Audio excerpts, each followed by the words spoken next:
All right, well, got it. We want to welcome everyone to our bi-monthly builders call today. My name is Casey Council Jiha, for those of you that may be jumping on the first time. And we do this call on the first and third Tuesdays of every month. And who this call is for is anyone within our EXP organization that is looking how to learn and grow around improving their effectiveness on attraction, recruiting, growing, building, and scaling an organization. And so a lot of times we'll have interviews of people because in the stories of people that have actually created results, there's so much to learn. And within these conversations as well, I always invite you to come to the conversation with what you want to walk away with and put that in the chat group. So if you were to write down on a piece of paper today, I want to walk away from this call with finish that sentence. What is it? And put it in the chat group so that we can build that into the conversation and the dialogue that we're having today. And for those of you that get on these calls regularly, you understand and hear me say all over and over and over again, no asky, no getty, want nothing, leave with nothing. And it's really important to focus the intention in the mind to look for something so that you find it. And in the absence of doing that, this may not be the best time spent for you. So we want to make sure that we're maximizing the quality of the time that we spend together, and then what that actually translates into when you take it back out into your life in real application. Of course, the rubber meets the road. That's where the practice happens. And that is where really everyone builds their own skill set and their own muscle on the 10,000 hour rule to mastery. There's no getting around that. Got to be willing to do the work, put in the time, and master the practices and habits really that are going to create the objective that you have and the vision that you want to bring to reality. So with that, we welcome everyone to this conversation. And for those of you that are leaders and building your own organizations, we know that you have infrastructure set up to support your teams and organizations that you're doing, and want to acknowledge you for the energy and the time and effort that you consistently are investing into the success of other people. And also encourage you and your organizations to plug into this regularly, because there's so much that we can learn and do and become when we come together and make it a point to collaborate. And that is one of the things that's so incredible about our community and about our culture. So without further ado, we're going to jump in today. And we have a really incredible story to hear. And here's what I'm going to say as we set up the call for today, is that I think one of the greatest blessings about being with EXP is the people that it's brought into my life, people that would not be in my life otherwise. And when I think about EXP, yes, it's a real estate company. Yes, it's a platform that people are using to build business and create better lives and lifestyles and futures. However, because of the uniqueness of the offering and the people that are attracted to working together in this way, it acts as a filter for like-minded people to really come together in a powerful way. And so I'm really grateful that EXP brought me into a relationship and a deeper relationship with the woman that we're going to hear from today. My experience of her is that she is clear. She is intentional. She is definitely about leading by example and setting a great example. She is more concerned with being respected than she is being liked in any given moment. And I really appreciate that, because she knows who she is and she knows what she's about. And so we are really, really honored to have you with us today, Limiary. And as you come on the call, for people that don't know you or might be meeting you for the first time, would love you to share your quick story around what you were doing before real estate, what led you to get involved in real estate, and ultimately with EXP, and then we'll go from there. First off, you're so amazing and I love you so much. And thank you for creating me in the amazing way that you just did. It means the world to me. And hello, everybody. For all of you who haven't met me yet, I am Limiary. And a little quick backstory, taking it back, I started college when I was 14 years old. So I always knew I wanted something greater in life. That led me to become an entrepreneur at a really young age. I opened my first business at 21 years old. I managed over 180 girls in the modeling industry. So was doing all of that. And around that same time, I meet this incredible man named Leo Robles that a lot of you guys know. And he says, hey, you'd be really good in real estate. I had never met a realtor. I didn't even know they made money. I thought they were door-to-door salespeople. He says, no, you actually make really good money. And I think you would be great. So I said, okay, whatever, I'll get my license. So I got my license, sold about, I think 16 or 18 homes my first year in real estate. Then fast forward 2 years later, I'm running still my modeling agency. I'm running my real estate business. And somebody says, hey, I have a spa to sell. Can you sell it for me? I know absolutely nothing about selling a business at that point. And I said, okay, well, you know what? How much do you want for it? Well, we want 60,000. I said, okay, I have 60,000. And I was 23 at that time, and I decided to buy it. So the entrepreneur in me says, I could do everything. And a spa just happened to be one of those crazy things that was on my vision board. So at that time I said, okay, great, I'll buy it. Little did I know what I was getting myself into. Within a day, I lost $60,000. Literally, the entire place flooded in poop water. The toilet exploded. Leo was actually plunging it for like 3 hours. What else? All the employees left. The person that I bought the spa from opened a spa a mile down the street and told everybody, hey, don't go to that business. They don't know what they're doing. They just opened. So here I was, 23 years old, minus $60,000. I, at this point, was exhausting all the money I had. And I said, oh man, what am I going to do? Well, I said, you know what? I'm resourceful. I'm going to find a way to make it work, and I'm going to make it happen. So at that point, I stopped selling real estate. I was the receptionist. I was a plumber. I was an electrician. I was the handy woman. I was absolutely everything. And then I grew it to the #1 spa within 3 years. So it became the #1 spa in LA County at the time. So at this point, we're thriving, and then bam, COVID hits. If anybody knows COVID, how it hit in LA County, my business was closed for 10 months. And at that point, I wasn't able to open. I was losing $4,000 a month in rent. And I said, man, I can't do this anymore. But I also got broken into 5 times because nobody else in the shopping center was paying their rent either. So at that point, I made the hard decision and I closed my business. And needless to say, my other business also stopped at that time. And at that point, I was like, man, well, I guess I'm just a realtor now, which there's nothing wrong with. But I was like, oh, I guess I'm just a realtor. But then I looked at my EXP organization at that time, and I had about 300 agents, and this was in 2020. And mind you, I wasn't focused on my real estate business at all. I wasn't focused on recruiting at all. I was like, where the heck did all these agents come from? I had zero clue I even had that many. And I said, okay, well, you know what? If I was a bit more intentional, I could grow this and I can make even more money doing this. So that kind of pushed me into a leadership position. Fast forward, my revenue share income surpassed my spa income completely, without the liability, without the overhead, without all of the stress that came along with it, without having to deal with employees, without having to deal with the break-ins and all of that other stuff. And fast forward to now, I am nearing 800 agents. So I'm at 794 as of today, and looking to break 800 before the end of the month, which I think is highly possible.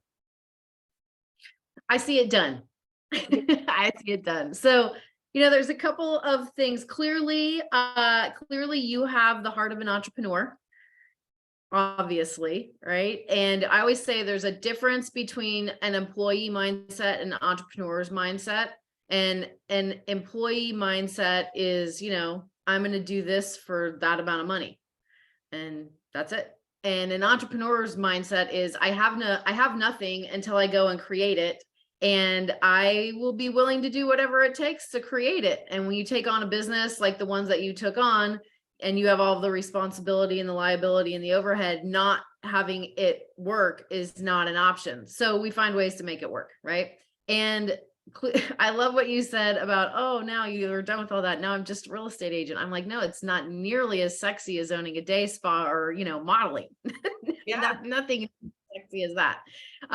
So what I would love to, for you to share a little bit more about is when you were making the transition to go, okay, I've got my real estate license. It's been 10 months. I haven't, haven't made any money because my business is closed. What was that transition like to go from being in one industry that had nothing to do with real estate to then jumping in to become an agent? And not only that piece of the transition, however, where did the attraction and recruiting actually start for you in that process to look in there one day and have 300 agents? Oh, okay, perfect. So let me backtrack a little bit prior to what led me to that point. So for me, my 300 agents at that time happened completely by accident. When we moved over to EXP as a team along with Leo, I was posting a picture with my girlfriends that were on the team at the time, cheering, congrats, we just joined EXP. And somebody messaged me, which a lot of you guys may know, if anybody knows Mr. Worldwide, Joseph Trujillo, messages me on that post and says, oh, cool, I'm joining too. And I was like, really? Under who? I didn't even understand the model at that point. I didn't understand the recruiting, but Leo had told me something about bringing people in. So I was like, okay, really, under who? He said, under no one, I'm joining on the website. And I was like, oh, well, would you like to meet up for lunch tomorrow? And he said, sure. And we met up, got along really great. It was the first time we met. He's like, sure, I'll join with you. And so it was totally accidental. And at the time, nobody would have known that, he would have grown it as much as he did. And needless to say, I didn't know that. So I wasn't intentionally attracting. So it kind of happened by accident, which is crazy. And Joseph was off in recruiting and I was over here running my other businesses. So at the point when I made the decision to close, it became a choice of choosing myself and choosing my happiness. And I was no longer happy in the position that I was in or in what I was doing. And I realized that for my next level of growth, my current situation wasn't going to serve me. So when I made the hard decision to close the business, first and foremost, I'm a huge believer that leading with integrity and, always being mindful of who you are, no matter what business you're going into, and being respected. So I knew when I was closing my business, there was customers that had paid me thousands of dollars 2 years before. Mind you, at this point, I was closed for like about a year and a half. And I knew that I had to do things with integrity, pay people back, even if they paid me a year and a half ago and never got their services. So I paid thousands and thousands of dollars back because I said, you know what, regardless if it's those people later buying a house from me or simply following me on social media, I never want to be the girl that owed people money, or that closed her business and negatively affected people. So when I closed it, I did that. And I said, okay, well, I have 300 something agents. And now that I'm a realtor, well, I guess I should do something with this. And I guess I should be a little bit more intentional about attracting to actually have this grow. So once I started doing that, I realized, okay, well, who do I have to show up as a leader in order to provide more support, set the example, and be able to quantify this? I love that. So, there's one thing that I didn't highlight that we kind of glossed over, and that was how you got into real estate to begin with, which was Leo saying you'd make a great realtor based on the experience that he was having of you in other places and other businesses. So write that down as a question to yourself, everyone that's on this call. Who do you know that's not in real estate that's great in the business that they're in? That if you were to ask that question, have you ever thought about becoming a realtor? What the answer might be and who they might become as a partner for you and who they may lead you to as a result of their influence. Second thing you said was, I'm going to laugh at and I'm going to push back. You said you weren't intentional. And I have a different perspective on that because you put a post up on your social media saying that you and your team were making that move. And so you had been very intentional with your social media as it related to branding yourself and your business. So you had eyeballs, and when you have eyeballs, you have influence. And some people like to live in the secrets and the shadows behind the curtain. And the people that choose to live out loud and like, hey, here's who I am, and they allow people to see who they are and what's going on and where they're at, that is intentional and it is attraction, right? So that by you had already built your brand through social media and having eyeballs that were following you. And I don't believe there's any accidents or coincidences that Joseph saw that post. And then you did like intentionally what you know as a business person is that business is about relationships. I always say business travels at the speed of trust. what's the fastest way to build that is belly to belly sitting in front of someone, which you were doing 24 hours later. Right. So the reason why I want to highlight this for everybody listening is that sometimes we can get in the mindset is that recruiting has to be hard and it has to be this big, long process. And it's going to take all this time and energy. And therefore, how are we going to still be, focused on our real estate sales business and attract and recruit and build an organization? And we talk ourselves out of the very simplicity that it's not an and or. It's not, well, I can be, working and growing in my real estate sales business, or I can be working on this attraction and recruiting thing. When it starts to become an and mindset of this isn't what I do, this is who I am. And it goes into every aspect of who you are and what you be. This is people having an experience of you for you. And so, I have recently started to get more intentional. It's like, okay, I'm going to, suck it up and find something to post every day to get some eyeballs following me because of who I am and what I'm about, and start to be more strategic as I use that. And what do we say? People that are creating the biggest organizations are not the ones that are the consumers of content. They're the ones that are the creators of content.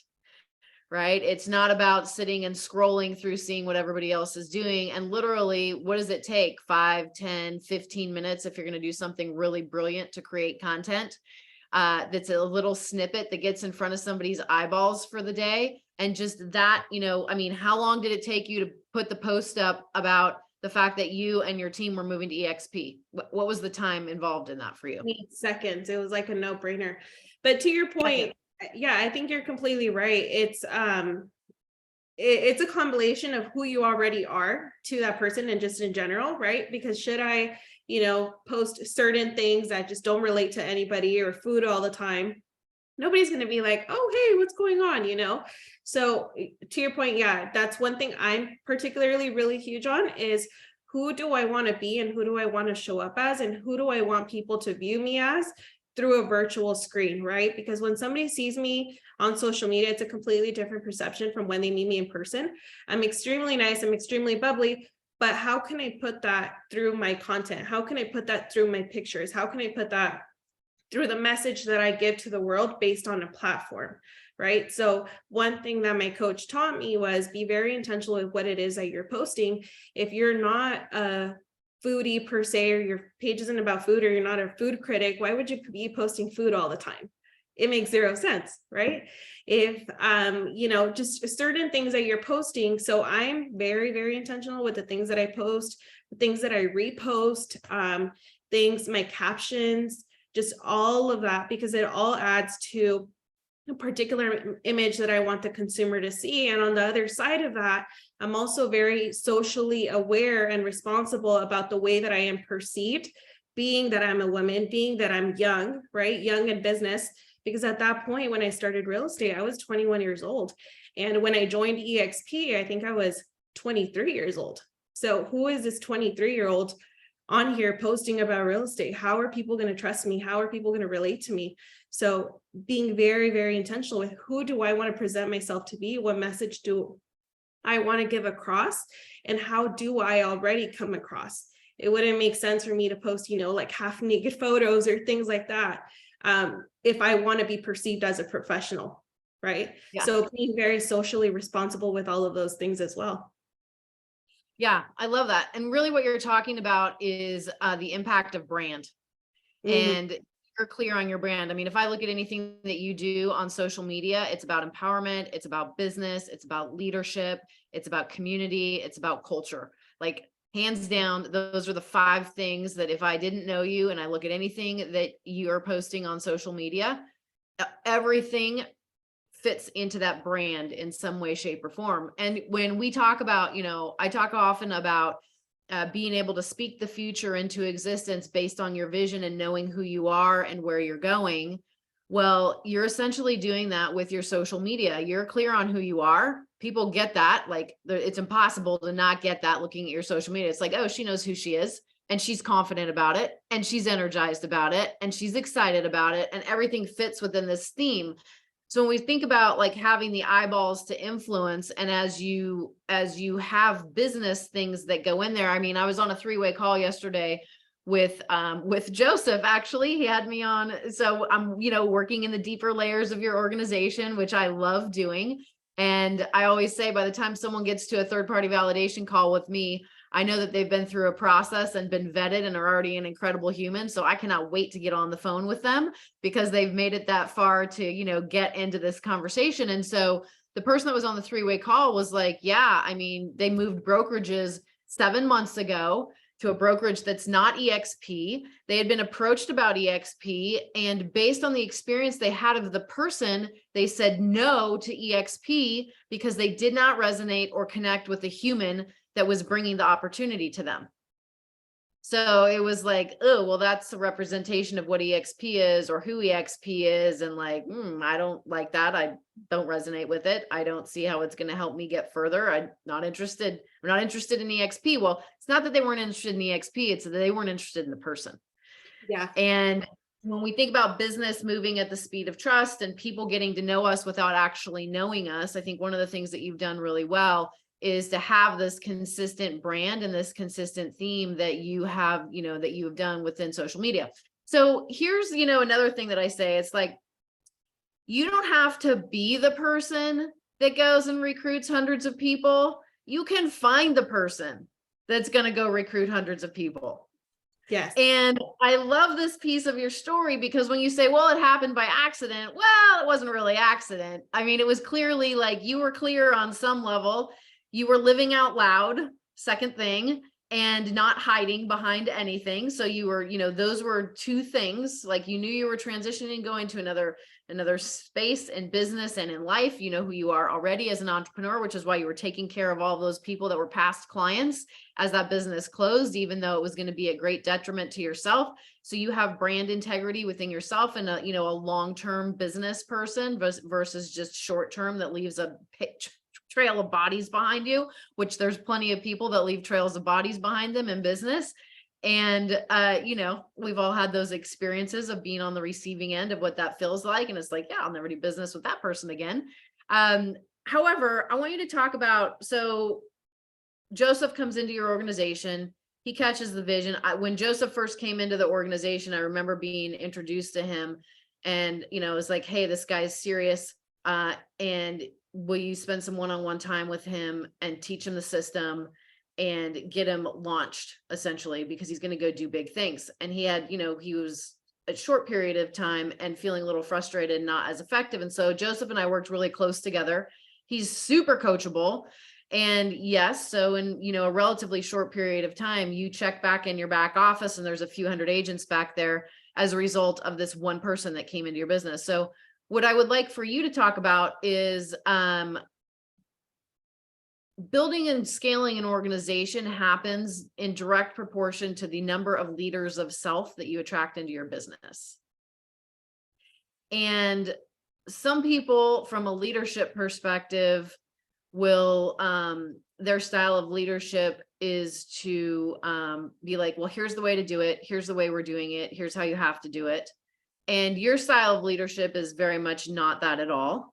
Your style of leadership is meeting people where they're at and lifting them from underneath. And so what was it like for you now, turning your attention to your organization where you've got somebody that's running and building, to now start working with them? And how did you build and develop that relationship and that support? Tell me a little bit about what that looked like.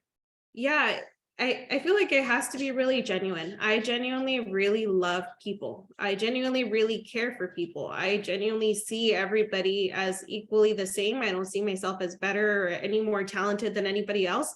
And I've developed myself enough to be able to see the gift that every single individual person brings. So I know that for me, I'm not the recruiter. I'm not the person that's going to go out there and maybe close, or maybe I will, but it looks completely different than anybody else will. So it's harvesting what's unique to me and then putting that out to other people and making it available for other people and making myself available. And I feel like a huge part of leadership is being humble enough to know that I'm here to serve you. And the more that I serve you, in essence, naturally, I'll be serving myself, but without that expectation. So for me, my style of leadership is very, how much can I support you, making myself available? What can I do for you? And utilizing the gifts that I have to kind of, what's the word? To co-create with them with the gifts that they have and be able to develop that moving forward. So for me, it's all being that support person to be able to support them in whatever it is, utilizing the things that I know and that I've developed in to help push them forward in what they can. I love that. So, your first level obviously exceeds Joseph now. So of the agents that you've personally, obviously you are recruiting. And this is one of the beautiful things about our model is something called the fear of loss, because if you have hundreds of agents that you're not getting paid on their production because you haven't personally recruited enough people to get paid on that each month, every month that money, that revenue share money goes back to EXP, the company, to be forever kept by them and never given to you. And so the beauty of how the model is set up is that it is about continuing to engage, continuing to serve, continuing to be outward focused, to be able to receive all that's available as we grow and invest in people. So, personally, how many people have you personally recruited since you've been at EXP? Personally, only 14. Crazy. 14. Okay, great. And so Joseph was one of those 14. So you said something earlier in the conversation. You're like, well, I'm not a recruiter. Like, you don't view yourself as a recruiter, yet you have influenced, attracted, recruited 14 people personally to the company. So there's not, like, I look at your partner in life and partner in business, Leo, we call him Leo the Lion. Like, he's the closer. He views himself as a recruiter. I mean, I'm pretty sure when he's in the shower in the morning, he's thinking like, who's awake and who can I talk to?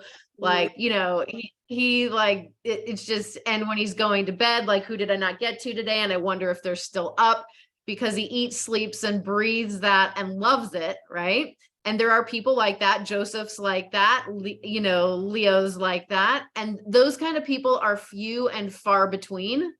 And it's not, I think when people look at building organizations, they think, oh, well, big organizations get built because you have, people that just love to recruit and recruit all day long.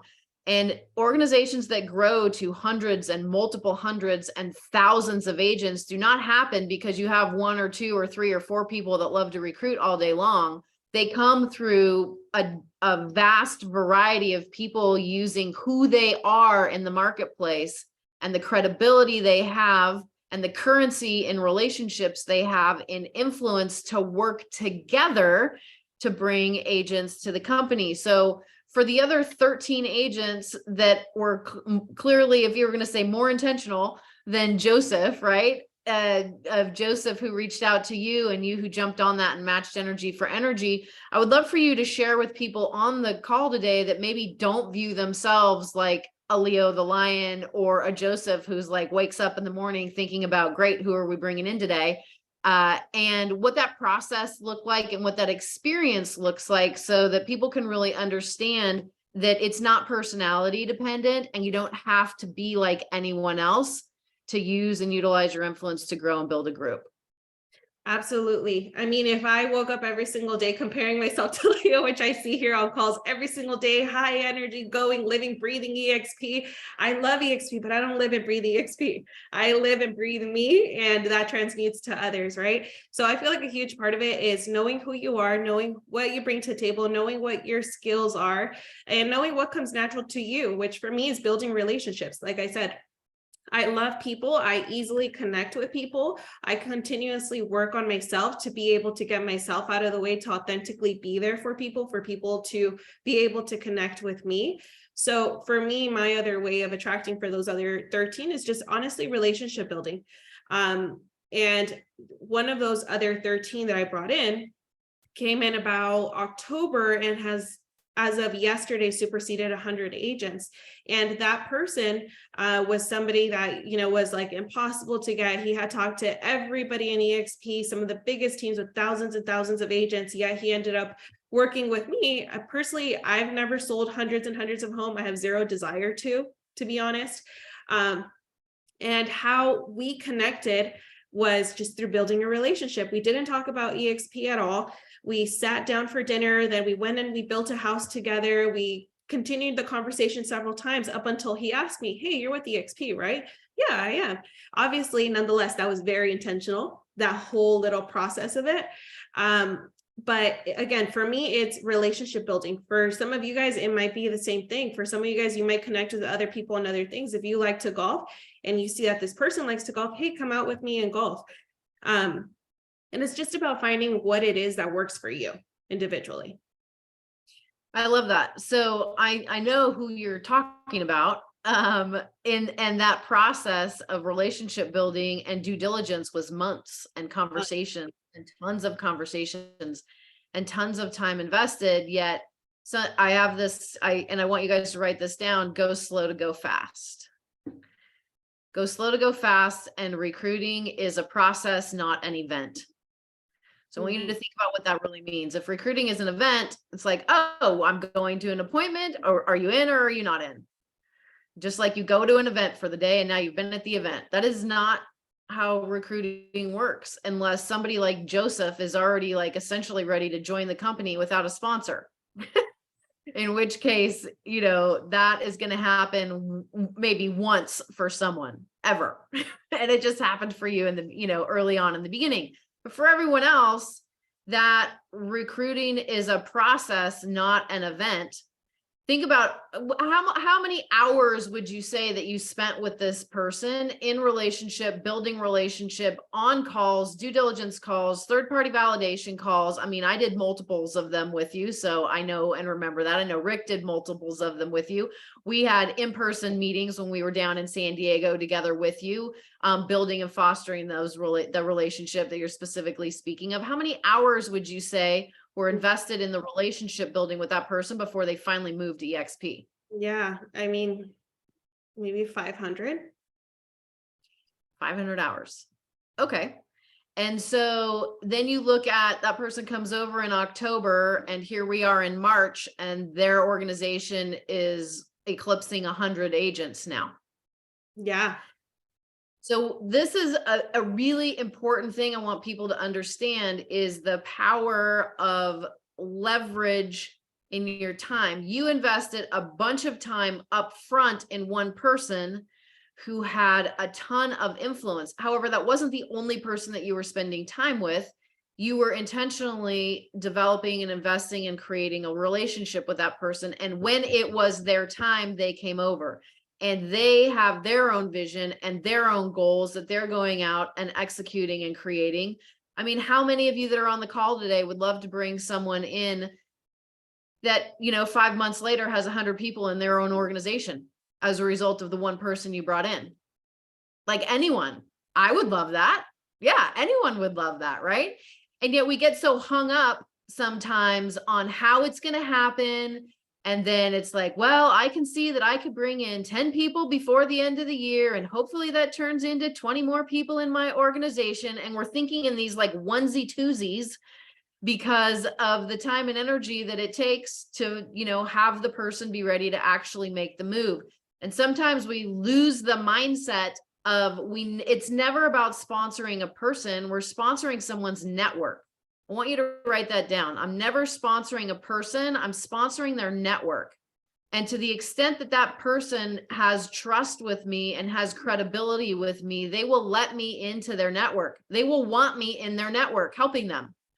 And I know, you know, and speaking of this, you know, specific person, Limari, that you've been in with them since day one in their network, helping them build and grow. And they trusted you in their network because of the relationship that you have. And they not only trusted you in their network, they've invited you into their network, and you've matched energy for energy to support their growth and their vision.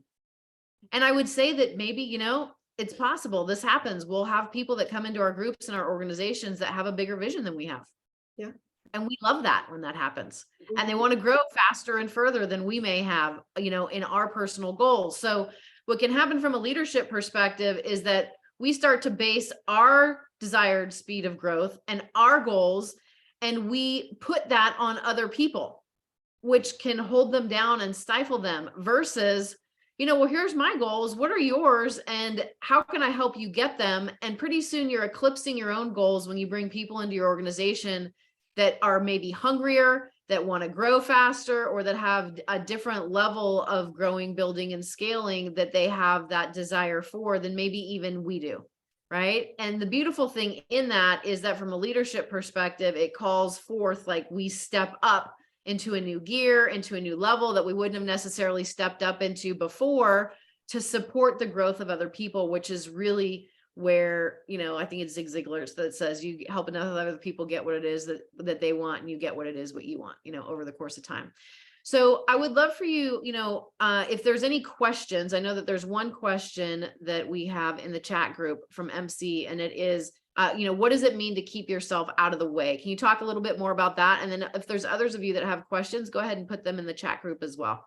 Yeah, for me, getting myself out of the way means it's not about me, it's about the other person.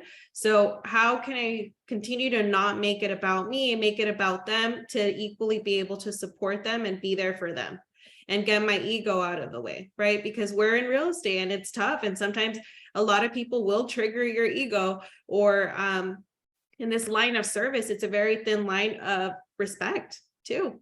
I'm here to serve you, but I'm also here to serve you to a certain extent with respect, right? And with an equilibrium of we're both growing here. I love that. So from how many years have you been with EXP now? About 4.5. Okay, so 4.5 years, you're approaching a group of 800 agents. For those of you to put that into, just dollars and cents on the newest amount that is based on current revenue share is that on average for all the agents that you have in your group, it's an average of $612 per agent per year. And it was, that's up from what it was last year. And so roughly, if we're looking at setting goals and working with people, 1,000 agents in your group is going to yield somewhere between $40,000 and $50,000 a month if you're getting paid on all of the agents that you have in the organization. And of course, every organization looks different depending on the productivity of the agents that are in that organization, right? So if you have an organization of agents that are just in there with licenses that thought they were going to build and maybe are or aren't, and then they're not producing, or you've got new agents that haven't really got their feet under them in the industry, or you've got agents that, when the market was hot, they were doing 5 or 6 deals a year and now they're doing 1 or 2. That it's not, it's going to impact the productivity of what that organization looks like. However, this comes back to being strategic and being intentional on the kind of people that you want to work with, which is obviously people that want to grow, build, that are internally motivated, that are working, that are active in the industry, that want to take their business, their sales businesses and their lives to the next level. And so, for those of you that are on the call, I just want you to, ask yourself the question, what if, over the next 4 years or sooner, you had an organization of 1,000 agents and 40 to 50 grand a month in revenue share? What would be different in your life? I always say that everybody has an addiction, and there's an addiction to money if you got to think about how much you have or when the next bit of it's coming in, right? Anything that consumes our thoughts about when we're getting it next is an addiction. And so what would your life look like if you were living life in the absence of an addiction to money? What would your peace of mind look like if you were living your life in the absence of an addiction to money? What would you be as a spouse or as a parent if you were living your life in the absence of addiction to money? And what would your day-to-day experience be of being in your skin and being in your body, living in the absence of an addiction to money? Most people cannot even comprehend that because most people have not ever experienced it. And yet that's what's possible for every single person on this call and every single person that's with the XP. And so if you were to share, kind of your takeaways from the last 4 years, Limari, of the things that you've learned that have been the biggest lessons, knowing that quite often our biggest lessons comes from our biggest failures. Because, there's not a whole lot of lessons in success necessarily. Most of the lessons come in the things that didn't work. what would you say if you were to share your, top 3 lessons of things that you've learned that you've now adjusted or improved over time to become, better? What would those things be over your 4 years of experience here? One, always operate with integrity. Integrity goes a long way, especially if you're in the long term of doing business. 2, focus on filling your own cup so that you may pour into others. Otherwise, if you're operating from a depleted cup with nothing, you're going to be resentful. In my case, I ended up, getting ill because I was just so stressed out. So always focusing on filling your cup and making sure that you're full so that you're able to give and come from a good place. And number 3, it's never a failure. It's a learning experience to grow. I love that. So integrity, fill your own cup so you can continue to serve others, and reframe failures as learning experiences so that you grow from them. Fantastic. All right. So I know we have a question. Leslie said she has a question, time permitting. Go ahead and come off mute, Leslie, and go ahead and ask your question of Limiary. Hi, it's really for anyone. There's 2 schools of thought that I have, because I'm new to EXP and I'm brand newly licensed. So I've been taking as many trainings as I can from the most successful people in the organization that I can find. And the 2 schools of thought seem to be, if you're building a relationship with a realtor, in order to get them to come over to EXP, that you should be direct and tell them right away that that is your intention. That's one school of thought. The other is, don't talk about EXP. Just build rapport, build a relationship, build trust, and let it come down the line. So, so I really can't. And then the other part that goes along with that is the people that I've heard from say very often they could not have known, or they could not have predicted that the person that ended up coming over to their organization would then be a wonderful builder. So how would you choose? How could we consciously choose someone that,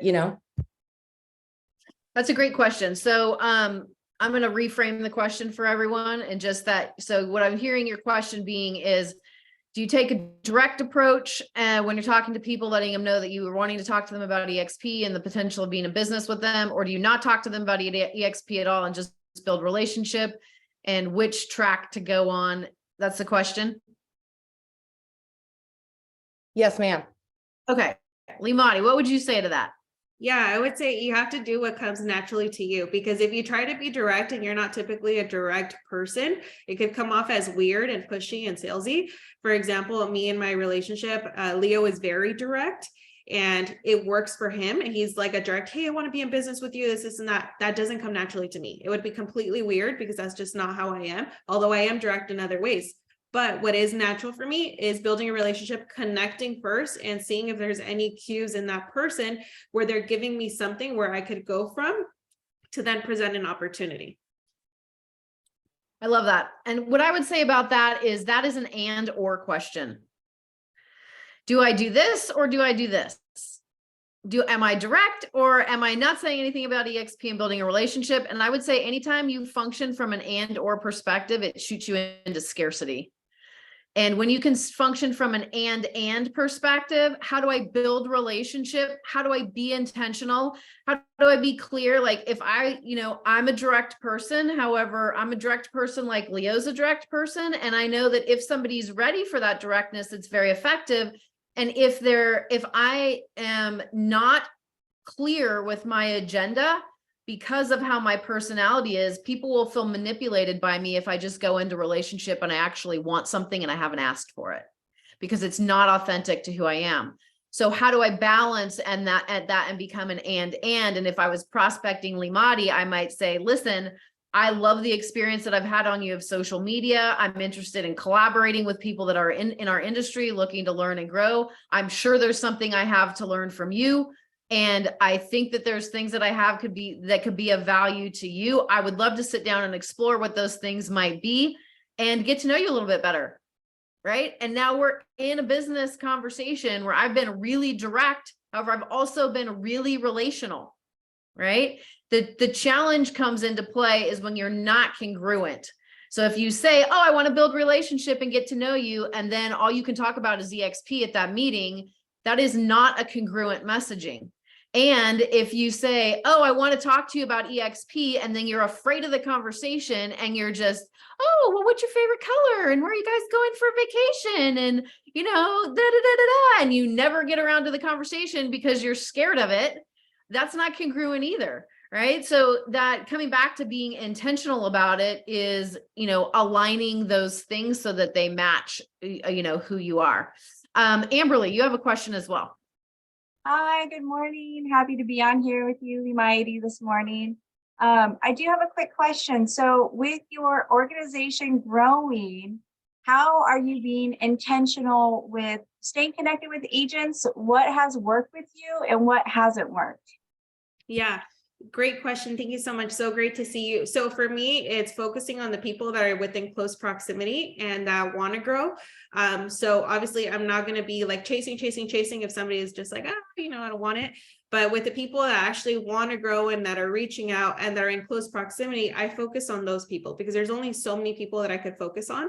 And part of my time is split on focusing on my people, but also being of support in a relationship with Leo, who's also growing and supporting his organization as well. So I focus on the closest proximity ones that I can. In the form of text messages, group chats, and events. Events are really, really big for us because it gives you an opportunity to be able to connect with a large scale of your organization and build that in-person relationship and also bring forward value. So it's constantly looking for ways to be able to connect. And then also we do a lot of in-person like dinners and parties and things like that to build more relationships. I love that. And you touched on events and you putting on events. And I know you guys have dialed that in at a really high level. I mean, you have multiple hundreds of people that attend your events. Will you, if you were to say, you know, in 2 minutes or less, I can give you the secret sauce of what has created the success with those, what would your secret sauce be?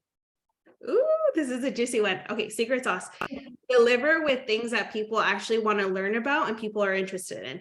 It's not what I'm interested in that necessarily sells, right? I have to look at what the common collective is interested in. And then from there, bringing forth attractive people that people want to get to know or people want to have access to. So bringing in people that people want to have access to, putting it all together in a way that delivers massive value and then creates opportunities for others to want to be part of it and want to work with you. And then from there, just massive marketing. And again, the event has to look attractive. The venue has to look attractive. The flyer has to look attractive. The people that you're bringing on have to be people that are actually pulling or doing something great or that would draw in people. And yeah, I think that's it. Just massive, massive value. And then again, things that people want to go to. It doesn't have to be a large event. You could do a micro event and have massive pool. Like I've had women empowerment events and it's been a group of 30 people and half of the room is like, oh my gosh, you know, I want to work with you or I want to do something with you or things like that because it's hyper focused and intentional and we're delivering value. Yeah. So when you talk about building events around what the collective interest is, how are you determining collective interest to get people to determine what the event's going to be about and who's going to attend? Yeah, it depends. I mean, the time that we're in right now, we're in a time where everybody wants to learn how to do content. How do you do videos? How do you go viral? What apps do you use? Things like that, right? So we have a big event coming up in the next 20 days or so about the content creator mastermind. We're bringing the top best people that are putting content out there, getting hundreds and thousands of views on social media, and they're going to come and share how it is that they do it. Or people are interested in production right now. A lot of people that were doing really great aren't doing as great right now. So people want to know, what are the people that are succeeding at a high level doing? Okay, well, let's put all of those together. Let's come up with a catchy name that's going to draw in people and then go from there and have people share whatever it is that they want to share. I love that. And so on average, if you look at let's say the last 3 events that you did, what would you say on average, what's the number of participants that you're having at those? An average amount, 500. And what's your build time to get an event like that from when you start it, when it goes live? Okay, so I personally put them together in 2 weeks. which is crazy, which I don't recommend if you don't have previous event experience. But I would say a month is more than enough time. And then once you get it down, it's pretty easy because every single event's going to look the same. You're going to know exactly what it is that you need. And then it becomes easy from there. You just change the topics, or sometimes a topic really hits off and then you do the same topic in different areas if you're looking to expand. So I'm not always going to do it in the same county or in the same city. Let me take it to different cities, different people, and grow from there as well. I love that. So for those of you that are getting ready to get ready and are like, I'm going to do an event in October, Oh, yeah. because it's going to take me till October to get an event planned, to get everything together and do it. What would you say to the person that is getting ready to get ready, or thinks they need a 90-day lead time or a 60-day lead time or a 7-month lead time? What would you say to that person? No, absolutely not. I mean, it's honestly, you just have to take the action and kind of things will align for you to get it going, and reach out to people that know. My first event, I learned so much because I didn't know. And then from there, I asked people that threw events, hey, what is it that you need? Hey, how much should this cost? Hey, am I paying what I should be paying? And then that set me up to be able to do it moving forward. And again, I feel like, at least for me, I operate, if I have a short time to do something, I'll do it. Versus if I give myself too long, I won't do it. Yeah, I love that. So what you're talking about is a clear intention and aligning that clear intention with action. Mm-hmm. So clear intention plus action is the execution that's going to create that outcome. And what I love is that you hold your feet to the fire. And you're like, oh yeah, you can do it in 2 weeks. I wouldn't recommend it. However, we can do it in 2 weeks, right? Because you pick a date, you get committed to it. And if it's 2 weeks or 3 weeks or whatever it is, once we are committed, there's that saying that, once committed, then providence moves too, and all sorts of things that would not have otherwise occurred start to come into play. And when we sit in we got to know how it's going to happen before we take action or before we pull the trigger, or it's got to be like organized in a certain way, or this has to happen before I can do this. And we overthink things. We never give the opportunity for providence to move to, and all of those magical things to happen that never otherwise would have happened, because we're wanting to operate from a space of the known versus being willing to step into a space of the unknown to create something even bigger than we could possibly imagine, right? It's like we have in our minds sometimes, well, I'm going to create this and it would be amazing. However, what if you have a lid or a container on what you can create, and what's possible is something so much bigger if you're willing to operate in the unknown, and a place from being 100% clear in your intention and just following that up with aligned action and going for it. And each time doing what you did, what was effective, what worked really well, what am I going to do again? And then what did I learn that I'm going to be more effective as I go do the next one? And you're not doing one event a year, you're doing event after event after event after event. And just like in recruiting and attraction, when we accelerate the amount of times that we do something in a shorter window of time, our skill set, our confidence, our posture grows in a much more quantum and significant way than the person that's like, I'm going to do one event a year. And, or I'm going to talk to one person a week to build my organization, versus I'm not going to bed until I talk to one new person today. Mm-hmm. And so we can regulate our confidence, our posture, our growth, the acceleration, the momentum that happens as our organizations grow and build through that leadership of self, which you clearly have. Because of how you lead yourself, it creates this energy and opens this space to bring in masses of people, other leaders that have big vision, that are going to take it and run with it, with or without you, however, want to be with you because of what you bring as, as a partner in the business and the experience that you bring by being uniquely you. So I want to thank you so much as we're wrapping up and coming to the top of the hour for today, for being, number one, being who you are. Number two, what I know about you is that you are committed to continuing to become the next evolution of your future self. You are not someone whose feet is planted in any way, shape, or form. And I love that about you. You are always on the move and moving into what's next and walking into challenges and opportunities to keep yourself in that space of growing and momentum and movement. And at the same time, you have such a high level really of care for people and what's best for them, and really coming from a place of integrity and doing what's right by other people and for other people while valuing yourself and taking care of yourself. And that balancing act of what it takes to long-term be an amazing leader that doesn't completely burn out and disappear, that really creates a legacy over years and generations, which is what my experience is of you. So thank you so much for being willing to share today. And for all those of you that were on the call today, we value and love each one of you. And we'll see you the week after next back on the Builders Call. Thank you all for being who you are. We love you. Bye.